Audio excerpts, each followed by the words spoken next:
नमस्कार, आप देख रहे हैं जनता कहिन और मैं हूं आपके साथ अनम। दोस्तों, जब से असदुद्दीन ओवैसी ने अपनी पार्टी ऑल इंडिया मजलिस-ए-इत्तेहादुल मुस्लिमीन को हैदराबाद से निकालकर अलग-अलग राज्यों में अपनी पार्टी को पेश किया है, तब से लेकर अब तक लोगों के अंदर अपने वोट को लेकर, अपने मत को लेकर, अपने अधिकार को लेकर और अपनी क़यादत को लेकर सवाल पूछने की हिम्मत आ गई है।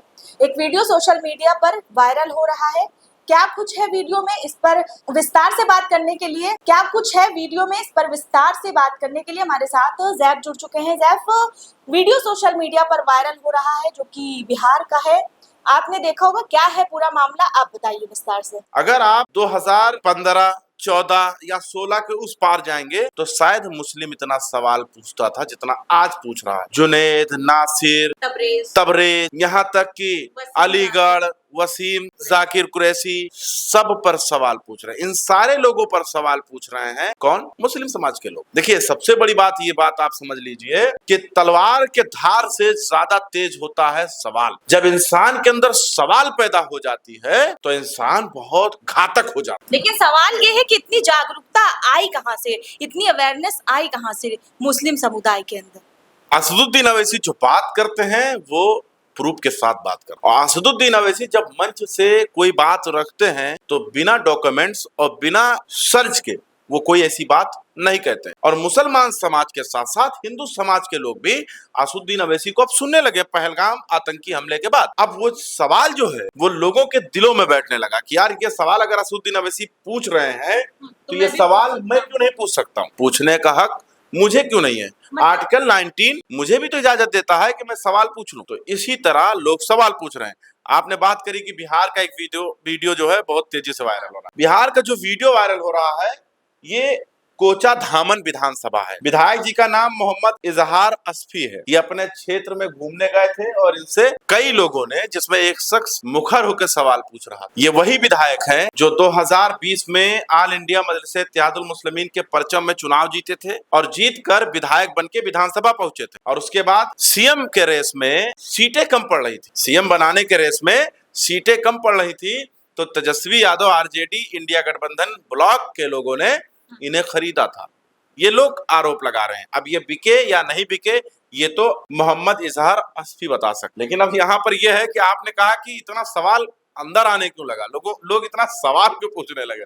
अब आप सोचिए, उस शख्स ने एक बात कही कि पतंग छोड़कर हम अब किसी को वोट नहीं देंगे, भले मेरा उंगली कट जाए। कितनी बड़ी बात कह दी उसने। और उससे पूछा गया कि तुमने ऐसा क्यों कहा, तो उसने कहा मैंने वोट दिया है पतंग छाप को, हम बोका नहीं है।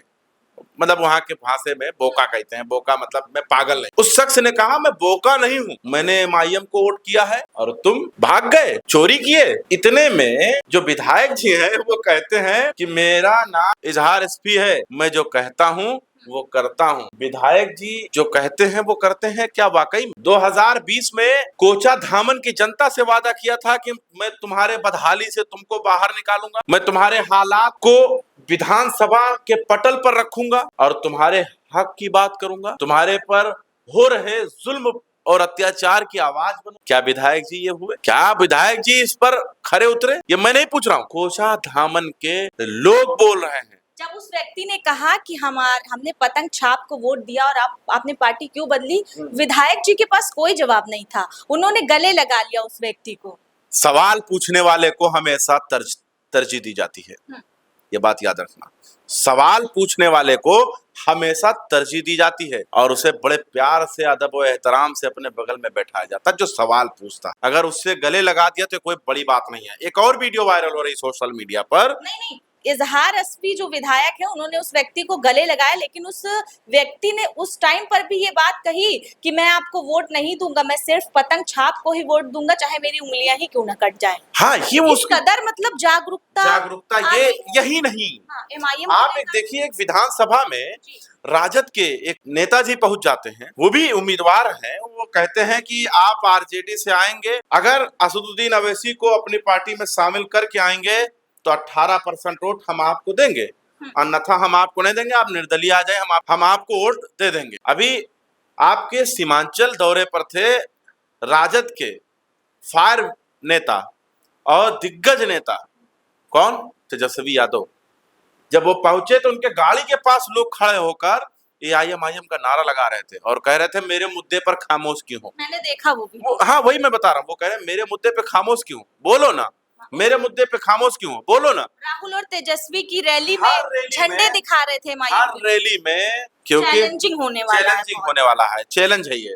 मैं यही कहने जा रहा था लेकिन मेरे जहन में ये बात नहीं आई। नहीं, चुनाव जो है वो बहुत चैलेंजिंग होने वाला है, क्योंकि जिस तरह से लोग जागरूक होकर सवाल पूछ रहे हैं, एक को देखकर दूसरा भी ये सवाल कर सकता है अपनी विधानसभा में। आज पोछाधाम में पूछा गया है, दूसरे विधायक जो RJD में गए हैं उनसे भी वहां की जनता, उनकी विधानसभा की जनता यही सवाल कर सकती है। जितने विधायक भाग के गए हैं MIM के, उनसे तो सवाल पूछा जा रहा है, लेकिन RJD के जो नेता पहुंच रहे हैं वोट मांगने के लिए, उनसे लोग ये कह रहे हैं कि तुमने MIM को अपने साथ शामिल क्यों नहीं किया और जुनैद नासिर और अलीगढ़ जैसे मुद्दे पर खामोश क्यों हो, मुसलमानों के मुद्दे पर खामोश क्यों हो, ऐसे ऐसे सवाल पूछे जा रहे हैं और अब जवाब नहीं है। बीजेपी को रोकने वाला जो एक पैटर्न चलता था, मुझे याद है 2022 के चुनाव में उत्तर प्रदेश के अंदर बीजेपी को रोकने के लिए चुनाव हुआ था। मुझे याद है बिहार के अंदर 2020 में